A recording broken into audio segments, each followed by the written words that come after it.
Qangeba Sojola here. In this video, we'll be basically discussing a small modular reactor known as a CANDU reactor. Now, CANDU basically stands for Canadian Deuterium Uranium, right?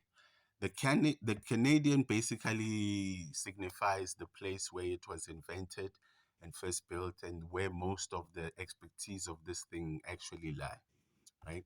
Deuterium is known as heavy water, right? Heavy water basically is formed when a proton and a neutron come together and form one atom, right?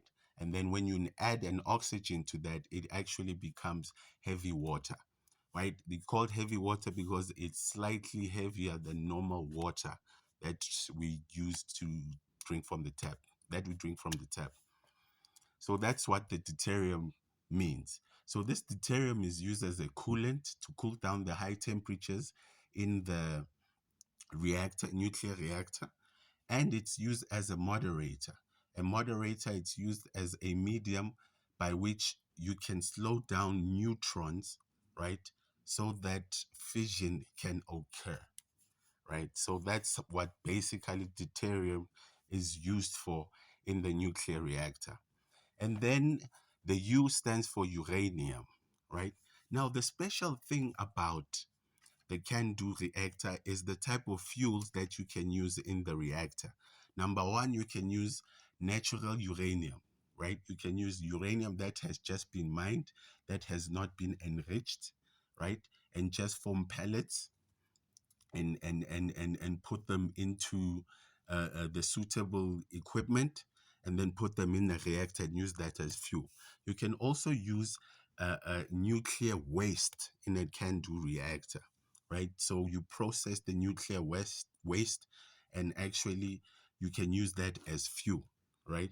So this would be a great tool to help in dealing with the amount of nuclear waste that's all around the world, that a lot of people really don't have a plan on what to do apart from just dig them in the ground and keep them there in a safe place, right? It also takes in a processed nuclear waste called MOX, right? A mixed oxide, right? So you process this thing and you put it back in the reactor.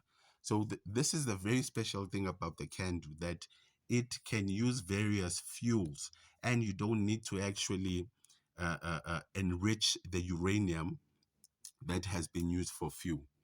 So another special thing about the CANDU is that it is very safe to use compared to the type 3 generator reactor, which has caused a lot of problems in the past.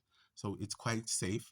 Another special thing is that you can keep refueling the reactor while it's still on doing its duty, right? So you don't need to go to downtime to actually refuel like the current reactors at play. So the current reactors, you can have a reactor that's down for about 6 to 8 months, people just refueling. So with this reactor, you can continuously refuel the reactor, right? And another, the issue, there are two main disadvantages about the CANDU, right? It's first, to produce heavy water is very, very expensive, right? And then second is that if you're going to use nuclear waste and what's this? Use nuclear waste and natural uranium, it tends to have a lesser content of energy in it. So you need to constantly refuel. So it's constantly refueling. That's another issue with this. Now, the way you can produce heavy water to be used in a CANDU reactor is basically through electrolysis, right? Basically subjecting normal water to an electric current, right? In such a way that the bonds change and form deuterium, right? So that is quite expensive. And that's the main issue about the CANDU. But it would be a very amazing tool, a very good tool to solve the nuclear waste on this planet ever since the boom started around the 70s and the 60s. So thank you for giving me this opportunity, and I'll see you in the next video.